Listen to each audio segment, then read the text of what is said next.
नमस्कार दोस्तों, स्वागत है आपका प्रतियोगिता दर्पण में। मैं हूं प्रशांत। आज हम बात करने जा रहे हैं India and UN peace keepers. India का जो रोल है यूएन पीस कीपिंग फोर्सेज में, उसके बारे में डिस्कस करेंगे और यूएन पीस कीपिंग मिशंस के बारे में डिस्कस करेंगे। जो यहाँ पे न्यूज है रेलिवेंट, इंडियन आर्मी ने 29 मई को 75th international day of United Nations piece keeper celebrate किया। और 2023 के जो कमेमोरेशन की थीम थी, पीस बिगिंस विथ मी। अब ये 29 मई का दिन क्यों इंपॉर्टेंट है? क्योंकि इस दिन जो यूएन पीस कीपिंग का जो मिशन है, पहला मिशन, उसकी एनिवर्सरी है 29 मई को। 1948 में इनका पहला जो मिशन था, उसकी एनिवर्सरी है, इसीलिए। अब यहाँ पे हम बात कर लेते हैं India ASEAN initiative for women in UNPK. India ASEAN initiative for women in UNPK operations ASEAN countries यानी कि association of South East Asian nations as well as India के बीच का एक इनिशिएटिव है यूएन पीस कीपिंग में women participation को promote करने के लिए। अब इस इनिशिएटिव में दो इनिशिएटिव्स हैं। पहला है स्पेशलाइज्ड कोर्सेज और दूसरा है table top exercises. Specialised courses centre for United Nations piece keeping, जो न्यू दिल्ली में है, यहाँ पे कोर्सेज होते हैं। और जो भी पीस कीपिंग के ट्रूप्स होते हैं उनके लिए यहाँ पे ट्रेनिंग कोर्सेज चलाए जाते हैं, इंक्लूडिंग जो बेसिक ट्रेनिंग है about the awareness and the peace keeping operations. Then table top exercises for women officers from ASEAN basically. तो अब टेबल टॉप एक्सरसाइजेस का मतलब होता है कि जो भी वुमेन ऑफिसर्स हैं, they get aware about the field situations, the ground reality, कि उन्हें क्या क्या हर्डल्स फेस करने पड़ सकते हैं on the line of the duty, और उसके लिए उन्हें प्रिपेयर करना। टेबल टॉप एक्सरसाइजेस का बेसिक ऑब्जेक्टिव। अब यूएन पीस कीपिंग के बारे में हम बात कर लेते हैं। UN peacekeeping is basically initiative of United Nations to help countries to navigate from conflict to peace। अब जहां पर भी कोई सिविल वॉर या किसी तरह का अनरेस्ट या पॉलिटिकल इंस्टेबिलिटी चल रही है और अगर UN peacekeeping वहां पर इन्वॉल्व होता है, तो बेसिकली कन्फ्लिक्ट को खत्म करके पीस को एस्टैब्लिश करना, यही UN peacekeeping का काम है। अब यहाँ पे होता क्या क्या है basically, deployment of military, police, civilian personnel as well as UN peacekeeping forces. ये सारी जितनी भी ऑर्गेनाइजेशंस हैं, ये सब डिप्लॉय की जाती हैं जिससे कि कॉन्फ्लिक्ट को जल्द से जल्द खत्म किया जा सके और पीस को एस्टैब्लिश किया जा सके। बेसिक मोटिव, जो बेसिक ऑब्जेक्टिव है, it is about establishing peace. That's why the name is UN piece keeping. यहाँ पे ऐसा नहीं है कि मतलब कॉन्फ्लिक्ट को खत्म करने का मतलब है कि जो भी इंट्रूडर्स होंगे या जो भी एनिमीज होंगे उनको मार देना, नहीं। इट्स अबाउट एस्टैब्लिशिंग पीस और इंस्टेबिलिटी को खत्म करना। The objective of UN piece keeping is to facilitate peace, protect civilians and support the restoration of stable regime। ये बेसिक ऑब्जेक्टिव है। और peacekeeping basically United Nation General Assembly, security council, secretariat, troops and the police contributor of the host nations, इन सबको साथ में लेके चलता है यूएन पीस कीपिंग फोर्सेज या फिर यूएन पीस कीपिंग मिशंस।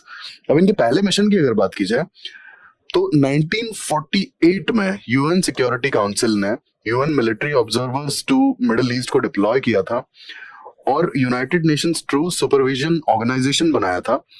और ये सिर्फ और सिर्फ इसलिए बना था ताकि इजराइल और अरब कंट्रीज के बीच में जो आर्मिस्टिस अग्रीमेंट हुआ था उसे मॉनिटर किया जा सके कि वो फॉलो हो रहा है या नहीं हो रहा है।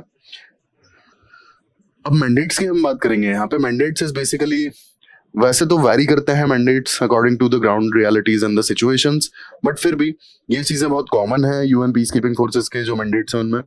Monitoring cease fires, peace agreements, security arrangements, then protecting civilians and specifically those at the risk of physical harm, then facilitating political dialogue, reconciliation, supporting elections, building rule of law, security institutions, promoting human rights, delivering humanitarian aid, supporting refugee reintegration, promoting environmental sustainability। तो ये हमने UN peace keeping के बारे में बात की, उनके mandates को देखा। अब हम प्रिंसिपल्स की बात कर लेते हैं। कंसेंट ऑफ द पार्टीज, ये सबसे पहला प्रिंसिपल है यूएनपीके का। अब अगर यूएनपीके यानी कि यूनाइटेड नेशंस पीस कीपिंग अगर कंसेंट नहीं लेगा पार्टीज का, तो कंसेंट ना लेने के केस में यूएनपीके भी पार्ट बन जाएगा इस कॉन्फ्लिक्ट का। दैट्स व्हाई ये हमेशा कंसेंट पे काम करते हैं। Then impartiality. अब यहाँ पे इम्पार्शियलिटी बहुत ज्यादा जरूरी है क्योंकि अगर कॉन्फ्लिक्ट है तो कॉन्फ्लिक्ट के केस में दो या उससे ज्यादा पार्टीज इन्वॉल्व होंगी ही, और किसी का भी फेवर करना इनके जो मैंडेट है, इनके प्रिंसिपल्स के अगेंस्ट में है। इसलिए इम्पार्शियल है, not exactly neutral but impartial.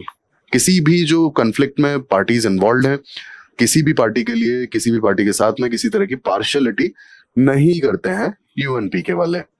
Then non use of force except in self defence and defence of the mandate. अब यहाँ पे फोर्स का यूज नहीं करना है, लेकिन यहाँ पे कुछ एक्सेप्शंस हैं कि सेल्फ डिफेंस या फिर डिफेंस ऑफ द मैंडेट, इन दो केसेस में फोर्स का यूज किया जा सकता है। यहाँ पे एक और केस है, जब यूनाइटेड नेशन सिक्योरिटी काउंसिल अगर अलाउ करे और साथ के साथ में जो होस्ट पार्टीज हैं या होस्ट गवर्नमेंट्स है वो परमिशन दे, तो बहुत ही एक्सेप्शनल केस में शायद फोर्स किया जा सकता है, यूज ऑफ फोर्स, अदरवाइज नहीं। जो हमने मतलब एक्सेप्शनल केस है apart from self defence and defence of mandate, अगर United Nation Security Council along with the host government force use करने की परमिशन देते हैं, तो एक तीसरा एक्सेप्शन बनता है, और वो भी बहुत छोटे लेवल पे, बहुत बड़े लेवल पे नहीं। अब यहाँ पे यूएनपीके के अचीवमेंट्स की हम बात कर लेते हैं। काफी सारी सक्सेसफुल मिशंस रहे हैं पीस कीपिंग के, जैसे Cambodia, El Salvador, Mozambique, Namibia. अब इन ऑपरेशंस की जो खास बात है, जो पॉजिटिव आउटकम है, that is restoring the stability, enabling the transition to a democratic governance and fostering economic development.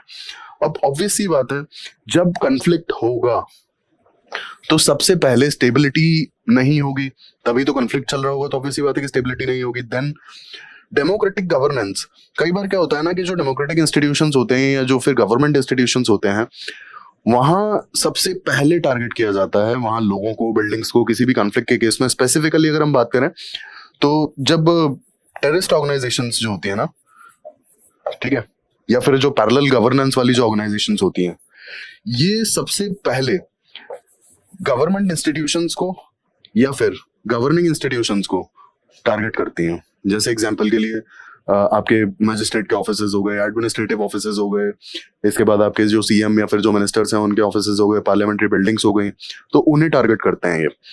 तो इसीलिए UN peace keeping is like कि गवर्नेंस को रिस्टोर करना, ये भी एक इनका मैंडेट है और बहुत ये पॉजिटिव आउटकम में भी रहता है। रीजन बीइंग कॉन्फ्लिक्ट में, जैसा कि मैंने आपको बताया कि गवर्नमेंट इंस्टीट्यूशंस, एडमिनिस्ट्रेशन इंस्टीट्यूशंस, इन सबको टारगेट किया जाता है। Then lastly fostering economic development. अब होता क्या है ना कि जब भी कॉन्फ्लिक्ट होता है तो सबसे ज्यादा जो सफर करती है ना चीज, वो होती है इकोनॉमिक ग्रोथ, ठीक है। अब ऑब्वियसली बात है, अगर कहीं पॉलिटिकल इंस्टेबिलिटी है या फिर कहीं पे कॉन्फ्लिक्ट है या फिर कहीं पे सिविल वॉर चल रहा है, तो किसी तरह का इन्वेस्टमेंट नहीं आएगा। जो मैन्युफैक्चरर्स हैं या जो बिजनेस हाउसेज हैं वो भी वहां से एग्जिट करना चाहेंगे, क्योंकि इतने अनस्टेबल एनवायरनमेंट में कौन अपनी जान दांव पे लगाना चाहेगा।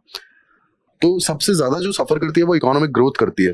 जब बिजनेस हाउसेज एग्जिट कर रहे हैं, एफडीआई आ नहीं रहा है, किसी तरह का इन्वेस्टमेंट आ नहीं रहा है, तो होगा क्या, इकोनॉमिक ग्रोथ जो है सफर करेगी। और इकोनॉमिक ग्रोथ अगर सफर करेगी तो ऑब्वियसली बात है कि लोगों के पास में जो एम्प्लॉयमेंट है उसकी कमी होगी, अनएम्प्लॉयमेंट राइज करेगा, ऑब्वियसली साथ में इन्फ्लेशन। तो ये सारी जो चीजें आ जाती है इकोनॉमिक ग्रोथ की, तो ग्रोथ धीरे धीरे डिक्लाइन करने लगती है। तो दैट्स व्हाई जब स्टेबिलिटी आती है, स्टेबिलिटी के साथ साथ जब प्रॉपर डेमोक्रेटिक गवर्नेंस आता है, तो धीरे धीरे धीरे पीछे पीछे इकोनॉमिक डेवलपमेंट भी चला आता है, which is more important for the citizens. अब इंडियन कॉन्ट्रीब्यूशन की हम यहाँ पर बात कर लेते हैं। इंडियन कॉन्ट्रीब्यूशन बेसिकली आज तक इंडिया सबसे ज्यादा ट्रूप्स जो है पीस कीपिंग में कंट्रीब्यूट की हैं, दैट इज 2,75,000 ट्रूप्स। इतने सोल्जर्स हमारी यूएन पीस कीपिंग में जा चुके हैं। आई मीन देन कैजुअलिटीज, हमारे इंडिया के almost 179 soldiers UN peace keeping की लाइन ऑफ ड्यूटी के दौरान they sacrifice their lives. Then training and infrastructure, centre for United Nations peace keeping in New Delhi, ये इंडिया ने एस्टैब्लिश किया है for training purposes and awareness and courses, awareness about the duty of like peacekeeping. Then women in peacekeeping, तो India ने female engagement teams United Nation organisation stabilisation mission Congo यहाँ पे deploy की, और United Nation interim security force for Abyei, which is second largest women contingent after Liberia. तो India की ये दो टीम्स जो हैं वुमेन्स की, कॉन्गो और अबेई में फिलहाल डिप्लॉयड हैं। तो ये हमारा वुमेन्स को लेकर के, वुमेन टीम्स को लेकर के भी कंट्रीब्यूशन रहा है। तो ये हमने बात की यूनाइटेड नेशंस पीस कीपिंग के बारे में, इंडिया का उसमें क्या कंट्रीब्यूशन है और कैसे क्या मैंडेट है यूनाइटेड नेशन पीस कीपिंग के। और कैसे वो पीस इस्टेब्लिश करता है, क्या उनके प्रिंसिपल्स हैं, ये हमने पूरा डिटेल में डिस्कस किया। इसी तरह के इन्फॉर्मेटिव वीडियोस के लिए हमारे साथ जुड़े रहिए। Thank you, thanks for watching.